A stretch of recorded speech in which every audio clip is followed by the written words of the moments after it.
बिस्मिल्लाहिर्रहमानिर्रहीम, अस्सलाम वालेकुम। नूरुल आपकी खिदमत में हाजिर है। नून लीग फिर जीत गई है। जी हाँ, इलेक्शन तो वो जीत गए थे, लेकिन कुछ सीटों पे वो था ना मसाइल, रिकाउंटिंग, दोबारा खोलेंगे ट्रिब्यूनल्स, ब्ला ब्ला ब्ला। तो लगता है नून लीग फिर जीत गई है। वो कैसे जीत गई है ये मैं तफसीलात आपको बताऊंगा। दूसरी तरफ जनाब हार भी रहे हैं कुछ लोग, और वो हार रहे हैं दहशतगर्द, क्योंकि अज़्म इस्तेहकाम पर इत्तेफाक होने जा रहा है। जी हाँ, एपीसी हो रही है, कौन साथ होगा और एक पार्टी अलग होगी जो आइसोलेट होगी।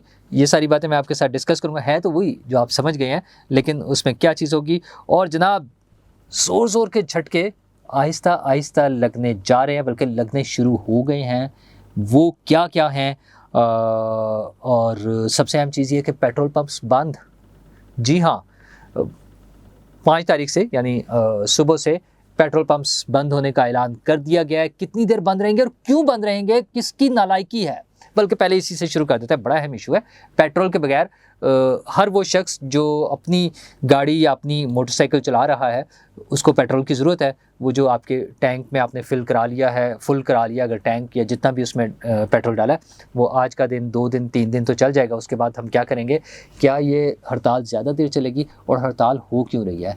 तो जनाब हड़ताल इसलिए हो रही है कि पेट्रोल पंप डीलर्स जो हैं, उन पर गवर्नमेंट ने एक टैक्स लगा दिया है जो 0.5% है सिर्फ वैसे तो, लेकिन उनकी इनकम पे तकरीबन बल्कि आपको पहले ये बताऊं कि उनका मार्जिन कितना है। उनका मार्जिन जो है तकरीबन कोई 7.5 रुपये से 8 रुपये के दरमियान है पर लीटर, पेट्रोल पंप वालों का, डीलर्स का जो है। अच्छा, उस पे गवर्नमेंट ने 0.5% जो टैक्स लगाया है, वो 1 रुपये से और ₹1.25 या ₹1.5, बल्कि 1 रुपया तकरीबन अराउंड समझ लें आप, वो लगा दिया। अच्छा, उनका रोना धोना इसलिए कि वो तो पहले ही कर रहे थे कि हमारा मार्जिन बढ़ाएं, और हुकूमत ने उस पर फर्दर टैक्स लगा दिया। टैक्स सबको देना चाहिए, मैं दे रहा हूँ, आप दे रहे हैं, हर शख्स दे रहा है। वैसे तो हर वो शख्स जो कोई भी चीज़ खरीदता है उस पर टैक्स दे रहा है, लेकिन डायरेक्ट टैक्स भी तो हम दे रहे हैं ना, जिसमें सैलरीज पे टैक्स है, बाकी इनकम टैक्स है, बिजनेस पे टैक्स है, हर चीज़ पे टैक्स है। मतलब सैलरीड पर्सनस काफ़ी ज़्यादा टैक्स दे रहे हैं। पेट्रोल डीलर्स पे ये जो टैक्स है, ये तकरीबन उनकी, अगर उनकी इनकम पे देखें, 0.5% तो टोटल टर्न आउट पर है, तो उनकी इनकम पे ये तकरीबन मेरा ख्याल बन जाएगा कोई 12-13% शायद बन जाए, मे बी 14-15% बनता हो। लेकिन बहरहाल ये टैक्स है। हुकूमत को ये देखना चाहिए कि उसने मैनेज कैसे करना है, वो तरीका अपनाना है जिस पे आम आदमी को नुकसान ना हो, और बिजनेस की भी वायबिलिटी और सारी चीज़ें देखनी चाहिए। स्टेक होल्डर्स के साथ बैठे बात तो करें। ये पता नहीं कौन घर बैठे सोचता है और उस पर टैक्स लगा। अच्छा, इतनी अमाउंट गवर्नमेंट खुद जो टैक्स ले रही है हमसे पेट्रोल पर, वो कोई मेरा ख्याल है अराउंड 100 रुपये के करीब है पर लीटर। और ये जो उन्होंने लेना है डीलर से, ये 1 रुपया लेना है, और हमसे डायरेक्ट जो गवर्नमेंट ले रही है वो तकरीबन 100 रुपये के करीब है। 100 रुपये से थोड़ा सा कम होगा, हाँ 70 प्लस तकरीबन इतना की हो जाएगा। 100 रुपये के करीब टैक्स ले रही है।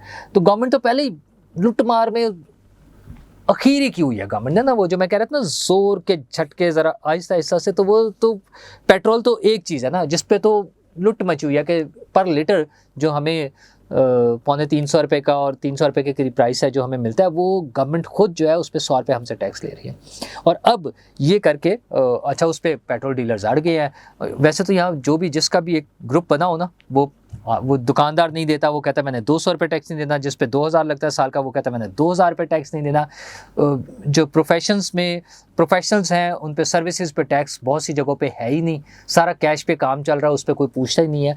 तो बहुत सारे सेक्टर्स हैं, एग्रीकल्चर पे जो लैंडलॉर्ड्स हैं उन पे कोई टैक्स नहीं है। मतलब मुख्तलिफ सेगमेंट्स हैं जिन पे बेहतर तरीके से फिर टैक्स कलेक्शन के हवाले से एफबीआर में जो करप्शन की स्टोरियाँ हैं वो अपनी जगह है, पता नहीं क्या क्या हो रहा है, लेकिन आम आदमी पिस रहा है। अच्छा, ना सिर्फ ये टैक्स की मसला है, बल्कि आप ये देखें कि बिजली का जो हशर कर दिया, वो अवैस लगारी साहब हैं, वज़ीर तवानाई, वो खुद भी बोल पड़े हैं। उन्होंने कहा कि एतराफ़ करते हैं कि बिजली की कीमत ज़्यादा है। ओ भाई, आपके एतराफ़ करने से मेरा मसला नहीं हल होता ना। एक आम आदमी का जो पाकिस्तान में रह रहा है उसका मसला हल नहीं होता। वो 100 यूनिट से लेके 200 यूनिट तक, बल्कि 100 यूनिट तक वाले जो लोग थे प्रोटेक्टेड, जिनको घरेलू सार्फिन कहते थे, उनके लिए भी प्राइस बढ़ा दी है। 100 से 200 वालों के लिए भी बढ़ा दिए, 200 से 300 वालों के लिए भी तकरीबन 7 रुपये 8 रुपये पर यूनिट बढ़ा दिया है। अच्छा, और वो पर यूनिट जो है वो 30 रुपये से लेके 45 रुपये तक, मतलब मुख्तलिफ रेंजेस में जो स्लैब्स में हो गया। मतलब पता नहीं क्या बेसिक टैरिफ की भी मैं बात कर रहा हूँ। क्या सोचती है गवर्नमेंट? वो एक आम, अच्छा हमें तो सुन रहे थे कि 300 यूनिट तक फ्री कर देंगे। अच्छा मैं उस 300 में नहीं फॉल करता, लेकिन यार एक बड़ी तादाद है लोगों की बेचारे जो 300 में फॉल करते हैं, 300 यूनिट से कम इस्तेमाल कर रहे हैं या 200 यूनिट इस्तेमाल कर रहे हैं। उनकी ज़िंदगियाँ जीरन बना दी हैं आपने। वो 200 से ज़रा सा ऊपर जाता है तो वो बिल में इस तरह इजाफा होता है कि वो बेचारा देख कर ही उसको दौरा ना पड़ जाए, खुदा ना खास्ता। हुकूमत सोचती नहीं है कि हमने आम आदमी के लिए भी कुछ करना है। वो जो नफ़रत का अलाव वो है ना, मतलब मुझे तो समझ नहीं आती। मैं तो इतना शोर मचा मचा के मुझे लगता है पता नहीं क्या बनेगा इस गवर्नमेंट का। ये 100% नुकसान वाली बात है, घाटे का सौदा जिसको कहते हैं ना, वो कर रही है गवर्नमेंट। आम आदमी पर बोझ डाल के, अच्छा और जो अशराफी है उसे नवाजा जा रहा है, उसको अंधाधुंध नवाजा जा रहा है। अच्छा हमारे वो कि जी वो टैक्स बढ़ा दें, सारा कुछ करते हैं, कुछ नहीं कम करना, और अपने पार्लियामेंटेरियंस और मिनिस्टर्स और उनके लिए टिकट्स की तादाद बढ़ा दी है, उनके लिए बाकी इंसेंटिव्स बढ़ा दिए हैं, उनके घर नए बन रहे हैं, उनके लिए रेनोवेशंस हो रही हैं, बिलियंस ऑफ रुपीज़ में ऑफिस की, घरों की। आम आदमी पिस रहा है बेचारा, और हुकूमत को कोई फिक्र नहीं है, क्योंकि हुकूमत ये समझती है कि बस जो हमने कर लिया है इस पर कोई हमें नहीं रोक सकता। अच्छा यही हाल, मतलब आप दूध की कीमत जिस तरह से बढ़ा दी गई है, डब्बे का दूध जो है तकरीबन 100 रुपये पर लीटर बढ़ा दिया है। 270-80 रुपये वाला जो डब्बा था वो 370-80 रुपये पे चला गया, 100 रुपये तकरीबन बढ़ गया एवरेज। अच्छा डब्बे के दूध का जो कंज्यूमर है हमारे मुल्क में, पूरे मुल्क में हमारी पॉपुलेशन में, वो तकरीबन है कोई 5 से 8% के दरमियान होगा, 10% लगा लें चले, वैसे इतना नहीं है, 10% नहीं है टोटल कंज्यूमर में से। अच्छा 10% लोग वो हैं जो डब्बे का दूध पी रहे हैं। इसमें दो फैक्टर्स हैं, ए वो थोड़ा सा अफोर्ड करते हैं दूध, वो ख़रीद सकते थे डब्बे का दूध, बाकी दूध कंपैरेटिवली सस्ता था, वो ये ख़रीद लेते थे। दूसरा एक बड़ा फैक्टर है जो हुकूमत खुद भी कहती है, कैंपेन चलाई जाती है कि खुला दूध जो है वो सेहत के लिए अच्छा नहीं है। अच्छा अब आप मजबूर कर रहे हैं कि डब्बे का दूध पीने वाला जो ये सोच कर पी रहा है कि इससे सेहत बेहतर रहेगी और वो कुछ बीमारियों से बचा रहेगा, वो डब्बे का दूध छोड़कर इस तरफ आ जाए। अच्छा इस तरफ आ जाएगा तो वो बचत करना चाहेगा ना, लेकिन आप फिर उस 90% प्लस के पूल में ले गए हैं जो टैक्स नहीं दे रहा। वो उनसे आप टैक्स नहीं ले पा रहे ना हम उनसे, तो वो एक तो उसमें चला गया। दूसरा अगर वो मुज़र सेहत कुछ इस्तेमाल कर रहा है दूध या जो भी मटेरियल है जिसको दूध के नाम पर वो बेच रहे हैं, तो वो उसकी सेहत ख़राब होगी, वो हमारे हेल्थ सिस्टम पे बर्डन होगा, वो इकॉनमी में कंट्रीब्यूट नहीं कर पाएगा, वो काम नहीं कर पाएगा, बीमार होगा, उसकी पूरी फैमिली डिस्टर्ब हो रही होती है। मतलब कुछ भी नहीं सोचने को तैयार है हुकूमत, हर चीज़ में अंधाधुंध चले जा रहे हैं। वो जो वज़ीर-ए-आज़म ने भी कहा था और उन्होंने भी कहा था कि हमारे हाथ बंधे हुए हैं, इसका मतलब कहीं बाहर से इंस्ट्रक्शंस आ रही हैं और आप उस पर अंधाधुंध चले जा रहे हैं। कोई अवाम का भी सोच लें यार, मतलब किसमें क्या वो है, इशू क्या है, क्यों नहीं सोच सकते अवाम का। हाँ अपने लिए उनकी बचत हो रही है। वो जो इलेक्शन ट्रिब्यूनल्स का केस था फ़िलहाल उसको चूँकि तमाम वो हाई कोर्ट ने उसके खिलाफ जो फैसला दिया था वो भी मुअत्तल हो गया, इलेक्शन ट्रिब्यूनल्स भी सारे रुक गए हैं, तो नून लीग बचत हो गई है।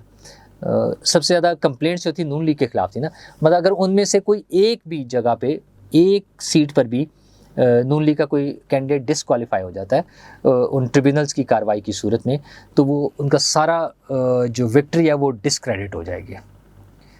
और ये ज़ाहिर है एक दो जगहों पे कोई ऐसी गुंजाइश होती है ना। अच्छा नून लीग ने तो मोस्ट ऑफ द टाइम्स कहीं पर कंप्लेंट ही नहीं की हुई है ना, उन्होंने कोई ऐसी चीज़ ही नहीं फाइल की कि वो उन्हें किसी और पर एतराज़ हो।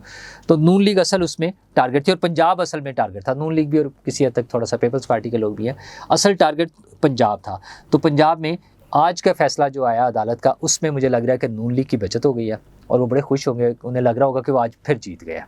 वरना उनके बड़े बड़े लीडर्स के ख़िलाफ़ केसेस हैं। मैं ये नहीं कह रहा कि वो सारे गलत जीते हुए हैं, लेकिन कहीं ना कहीं कोई भी केस अगर एक आधा भी इधर उधर हो जाता है तो नून लीग ने फंस जाना था। तो वो उनको एक बड़ा रिलीफ मिल गया, वो बच गए हैं। लेकिन रिलीफ जो नहीं मिला और जो नहीं मिलना भी नहीं चाहिए था वो है दहशतगर्दों को।